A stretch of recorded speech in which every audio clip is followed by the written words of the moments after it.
नमस्कार, हर खबर देख रहे हैं आप। मैं हूं आपके साथ सृष्टि शुक्ला। रुक कर लेते हैं खबरों का। कैथल के आंगनवाड़ी केंद्रों में खराब राशन आपूर्ति होने पर महिला एवं बाल विकास राज्य मंत्री कमलेश डांडा ने कड़ा संज्ञान लिया है। विभाग के अतिरिक्त मुख्य सचिव एवं महानिदेशक को पूरे मामले के 3 कार्य दिवस में जांच करने के आदेश देते हुए आपूर्ति एजेंसी से लेकर के अधिकारी और कर्मचारी स्तर की लापरवाही पर रिपोर्ट मांगी है। पत्रकारों से बात करते हुए राज्य मंत्री ने कहा कि हम खराब राशन के मामले को लेकर गंभीर हैं। जो भी दोषी होंगे उनके खिलाफ कड़ी और अनुशासनात्मक कार्रवाई की जाएगी। राज्य मंत्री ने कहा कि ऐसी लापरवाही को बर्दाश्त नहीं किया जा सकता और अगर भविष्य में किसी भी आंगनबाड़ी केंद्रों में ऐसा मामला सामने आता है तो अधिकारियों को कर्मचारियों के खिलाफ सख्त कार्रवाई अमल में लाई जाएगी।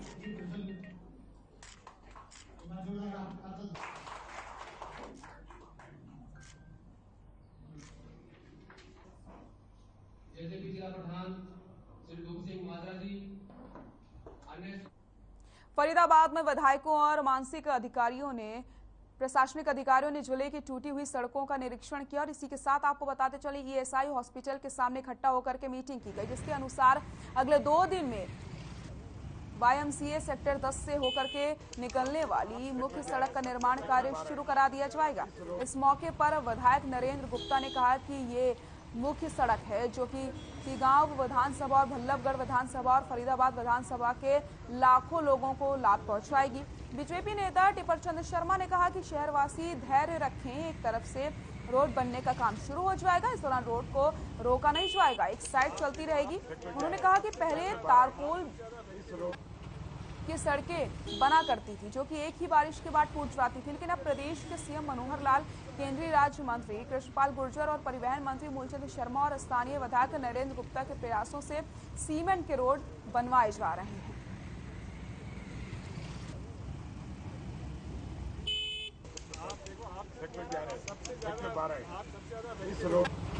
विधायक जी, YMCA रोड के निर्माण को लेकर निरीक्षण किया है, समस्त अधिकारी आपके साथ मौजूद हैं, क्या कहना आपका? कब से? देखिए, आज मैंने FMD के सभी अधिकारियों को बुलाया था। YMCA रोड की हालत बहुत ख़राब है, इसका कॉन्ट्रैक्ट दे दिया गया। ठेकेदार को भी बुलाया था, तो हमने ठेकेदार को आदेश दिए हैं कि इस YMCA रोड को पूरी तरह से बंद नहीं करना है।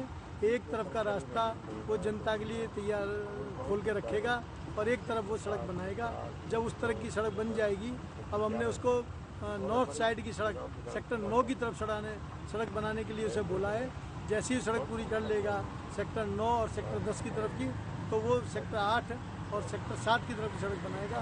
आज हमारे श्री राज्यपाल जी गरिमा मित्तल और हमारे इस विधानसभा के लोकप्रिय विधायक मेरे बड़े भाई नरेंद्र गुप्ता जी और सभी अधिकारियों को लेकर इस रोड का मुआयना किया और ये रोड बहुत जल्दी 1-2 दिन में इसका मुहूर्त चालू कर।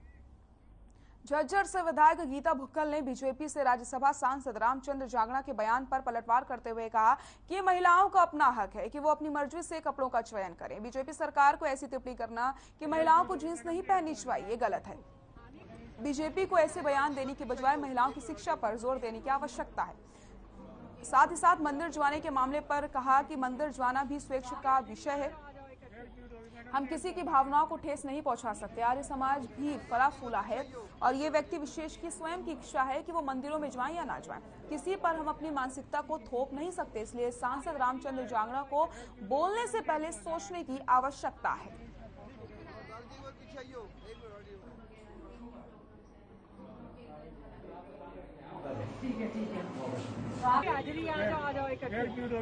ना कि बच्चे क्या पहने, ये उनकी स्वतंत्रता है। हम किसी को किसी प्रकार की स्वतंत्रता से नहीं रोक सकते। कैसा किसका खान पान होगा, कई जगह पर जो है अभी देखा होगा नवरात्रों में इस तरह का कहा कि नॉनवेज मीट नहीं खाना चाहिए। कई जगह जो है उनके मंत्री नॉर्थ ईस्ट में, तो इन चक्रों में हमें ना पड़ के हमारी जो जिम्मेवारी एक है कि अच्छे प्रदेश और देश का निर्माण हो, धर्म जाति और बिरादरी के नाम पर हम ना बांटे। स्वतंत्रता का सबको अधिकार है, जो जिस धर्म को मानना चाहे, जैसा वो पहनना चाहे, सभ्यता संस्कृति के अनुरूप उनको अपना। कालावाली में आम आदमी पार्टी हरियाणा के प्रभारी और राज्यसभा सांसद सुशील गुप्ता ने बड़ा बयान दिया। आप सांसद सुशील गुप्ता ने सांसद रामचंद्र जांगड़ा की लड़कियों को जींस पैंट ना पहनने के बयान पर पलटवार करते हुए कहा कि आरएसएस में एक भी महिला मेंबर नहीं है, ये पार्टी महिला विरोधी है। वहीं उन्होंने सांसद रंजीत सिंह के बयान पर कहा कि वो चाहते हैं कि दादा पोता ही मंत्री बने। इतना ही नहीं, उन्होंने सांसद सुनीता दुग्गल को भी आड़े हाथ लेते हुए कहा कि आजकल गोबर कहाँ उपलब्ध होता है, सिर्फ एक दिन सांसद सुनीता सिरसा के लोगों को गोबर के उपलों पर खाना बनाकर खिलाएं। इस मौके पर आप कार्यकर्ताओं समेत आमजन मौजूद रहा।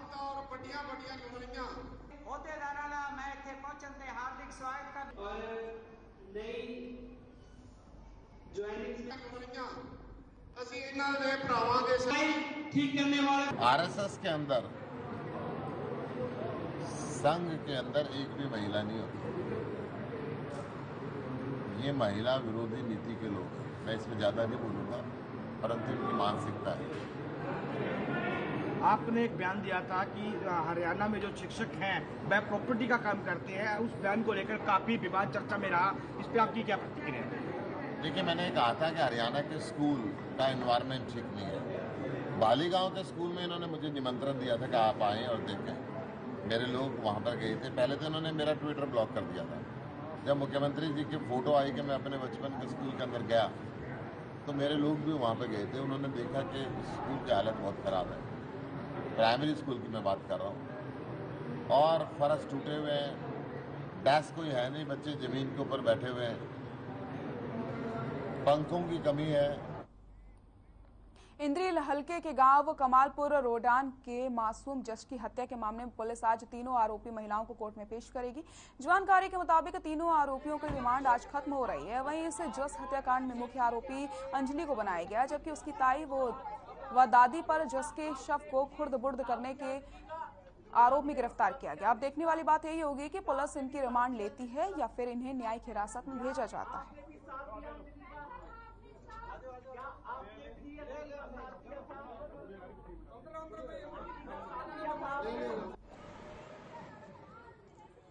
आज इसको धनवंती को और इसकी सास को सोनदे को हमने कोर्ट में पेश किया है, और इनको एक दिन पे हमने पुलिस रिमांड पे लिया है। कोर्ट से रिमांड दे दिया गया, रिमांड मिल गया एक दिन का, क्योंकि कल हमने उसको भी 2 दिन के पुलिस रिमांड पे लिया था, अंजलि को। और बहुत सारी चीज़ें हैं जो दोनों को बिठा के क्लैरिफाई करनी है। हमारी जो साइबर सेल ने इसके मोबाइल का जो मुआयना किया है, जो एनालाइज किया है, उसमें इसने कई बार सर्च किया है कि how to commit suicide.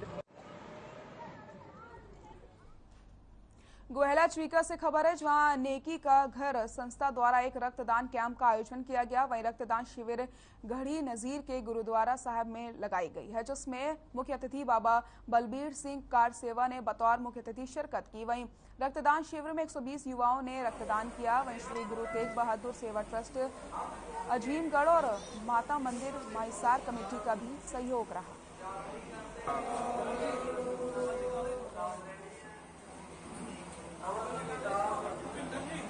Shri Guru Tegh Bahadur सेवा ट्रस्ट ने नेकी ਦੇ ਘਰ ਸੰਸਥਾ ਨੇ ਜਿਹੜਾ ਇੱਥੇ ਖੂਨਦਾਨ ਕੈਂਪ ਲਾਇਆ ਸੀ, ਉਹਦੇ ਵਿੱਚ श्री गुरु तेग बहादुर सेवा ट्रस्ट ਅਤੇ ਮਾਈਸਰ ਮੰਦਰ ਕਮੇਟੀ ਤਿੰਨਾਂ ਨੇ ਰਲ ਕੇ नेकी ਦਾ ਘਰ ਸੰਸਥਾ ਦਾ ਯੋਗਦਾਨ ਪੂਰਾ ਸਾਥ ਦਿੱਤਾ ਹੈ। ਮੈਂ ਸਭ ਤੋਂ ਪਹਿਲਾਂ ਖਾਲਸੇ ਦੇ ਜਨਮ ਦਿਹਾੜੇ ਤੇ ਵਿਸਾਖੀ ਦੇ ਸਾਰੇ ਦੇਸ਼ ਵਿਦੇਸ਼ ਦੀਆਂ ਸੰਗਤਾਂ ਨੂੰ ਲੱਖ ਲੱਖ ਵਧਾਈ ਦਿੰਦਾ।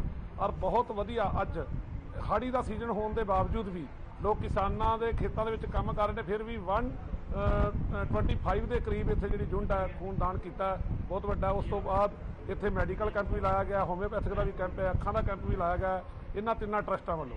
तो बड़ी संगत ਦੇ ਵਿੱਚ ਜਾਨੀ ਕਿ ਉਤਸ਼ਾਹ ਸੀ। ਖੂਨਦਾਨ ਬੀਬੀਆਂ ਨੇ ਵੀ ਕੀਤਾ, ਭਾਈਆਂ ਨੇ ਵੀ ਕੀਤਾ। ਅਸੀਂ ਸਾਰਿਆਂ ਦਾ ਕੋਟ-ਕੋਟ ਧੰਨਵਾਦ ਕਰਦੇ ਹਾਂ। ਤੇ ਜੋਰੀ ਹਸਪਤਾਲ ਨੇ ਜਿਹੜੇ ਅਮਨ ਜੀ ਨੇ ਉਹਨਾਂ ਨੇ ਇੱਥੇ ਮੈਡੀਕਲ ਕੈਂਪ ਲਾਇਆ ਸੀ, ਉਹਨਾਂ ਦਾ ਵੀ ਧੰਨਵਾਦ ਕਰਦੇ ਹਾਂ। ਨੇਕੀ ਦੀ ਘਰ ਜਿਹੜਾ ਸੰਸਥਾ ਹੈ, ਨੇਕੀ ਦਾ ਘਰ ਸੰਸਥਾ ਚੀਕਾ, ਅਸੀਂ ਉਹਨਾਂ ਦਾ ਇਸ ਕਰਕੇ ਧੰਨਵਾਦ ਕਰਦੇ ਹਾਂ ਕਿ ਅਸੀਂ ਮੰਦਰ 'ਚ ਵੀ ਕੈਂਪ ਲਾਇਆ ਸੀ, ਉੱਥੇ ਵੀ ਉਹਨਾਂ ਨੇ ਬੜਾ ਵੱਡਾ ਸਾਥ ਦਿੱਤਾ ਸੀ। ਔਰ ਅੱਜ ਉਹਨਾਂ ਨੇ ਪੂਰਾ ਕਾਰੋਬਾਰ ਜਿਹੜਾ ਨੇਕੀ ਦੀ ਸੰਸਥਾ ਨੇ ਕੀਤਾ, ਅਸੀਂ ਤਾਂ ਸਿਰਫ ਉਹਨਾਂ ਦੇ ਨਾਲ ਇੱਕ ਸਹਿਯੋਗ ਕੀਤਾ। मैं उम्मीद करता भी अगे तो भी साडियां संस्थावां जिहड़ियां ने रल के इदां ही काम करते रहणगे।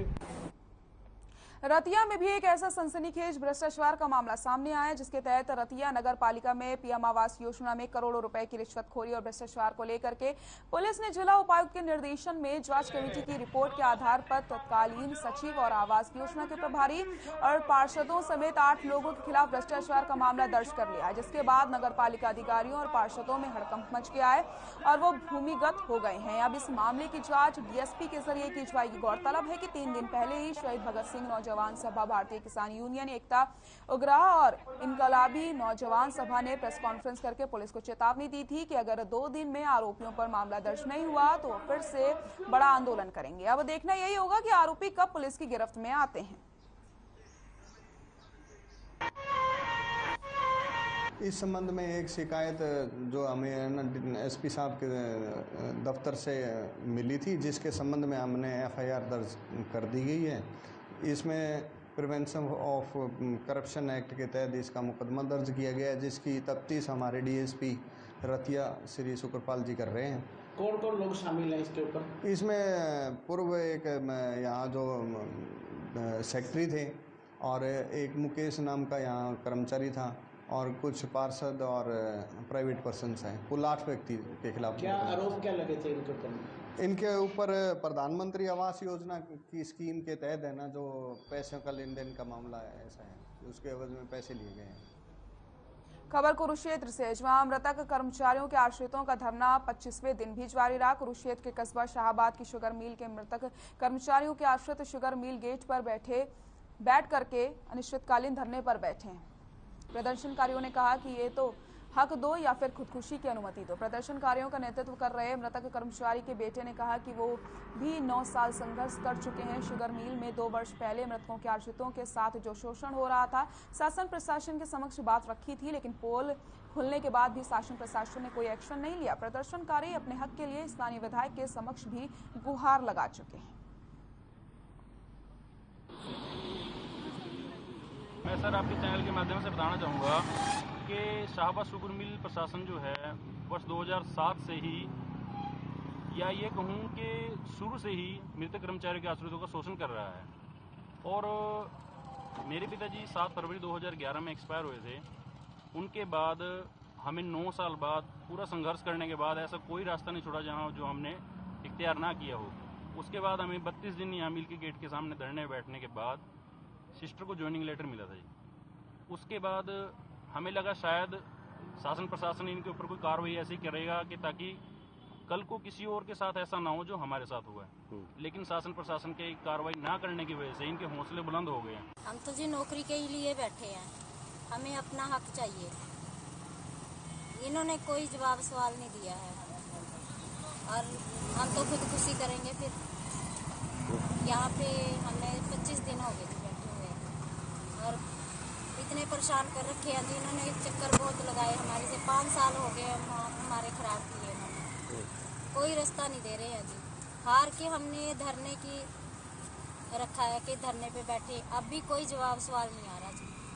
गुरुग्राम के बादशाहपुर थाने में एक एएसआई ने शिकायतकर्ता से 7,000 रुपए की रिश्वत की मांग की थी, जिसके बाद मामले की गंभीरता से देखते हुए विजिलेंस टीम ने बादशाहपुर थाने में रेड किया और एएसआई प्रमोद सैनी को रंगे हाथ गिरफ्तार कर लिया। ये रिपोर्ट देखिए।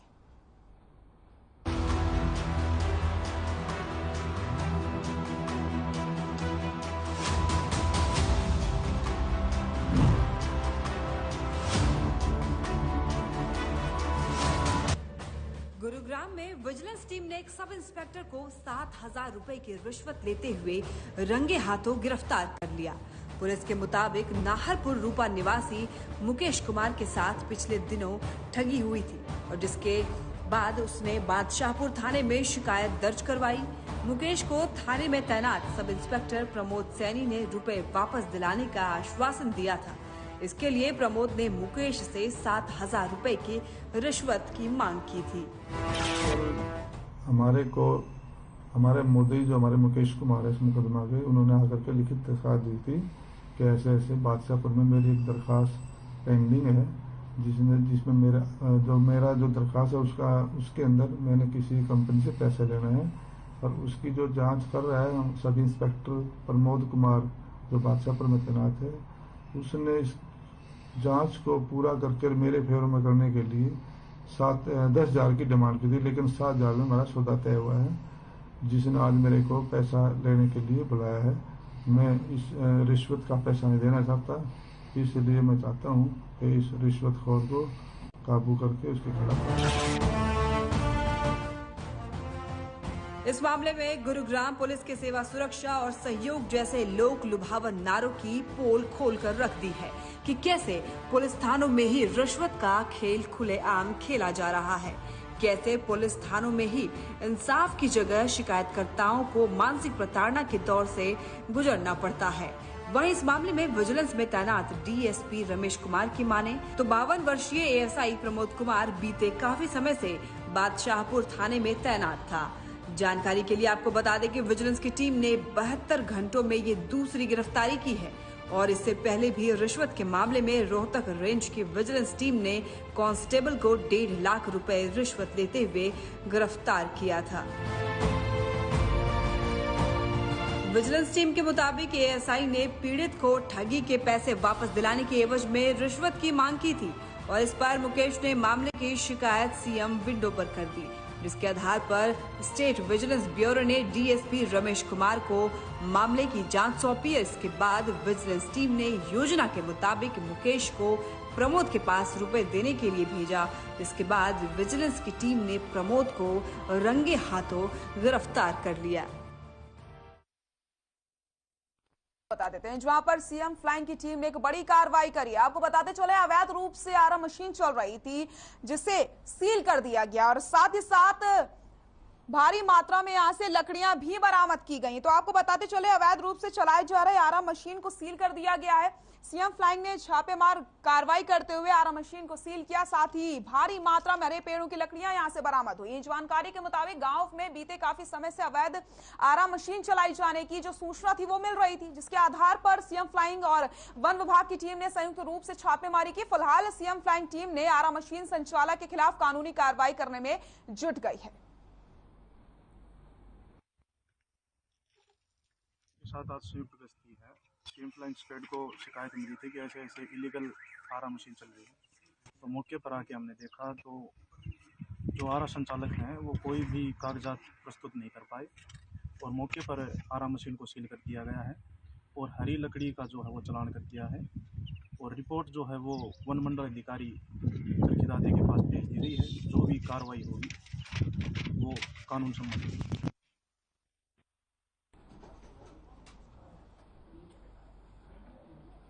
यमुनानगर में आम के शौकीनों को अब अपनी जेब ज्यादा ढीली करनी पड़ सकती है, क्योंकि पैदावार कम होने के चलते बाजार में बिकने वाला आम महंगा हो सकता है।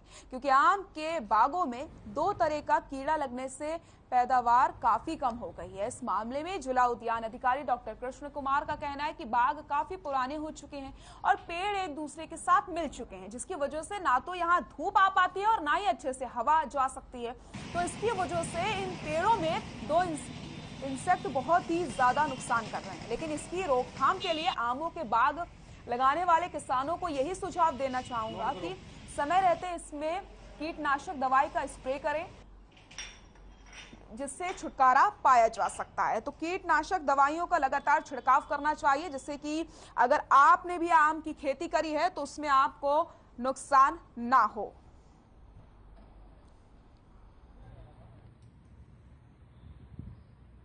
आम का आप स्केच मान के चले कि हमारे यमुनानगर में लगभग 6000 हेक्टेयर में आम का एरिया है, जो कि छछरौली प्रतापनगर जो ब्लॉक है वो हमारा मेन एरिया है आम के लिए। रादौर में भी काफ़ी बड़े बड़े ऑर्चार्ड्स हैं और ये ऑर्चार्ड्स भी काफ़ी उम्र के हो गए हैं, काफ़ी बड़े ऑर्चार्ड्स हैं और इनकी उम्र काफ़ी है और काफ़ी ये पौधे मिल गए हैं आपस में, जिसकी वजह से इसमें ना तो धूप आ पाती है ना हवा इसमें आ जा सकती है अच्छे से, और उसकी वजह से इसमें 2 इंसेक्ट बड़े ही ज्यादा नुकसान कर रहे हैं हमारे बागों में, जिसमें सबसे पहले मैंगो मेली बग है।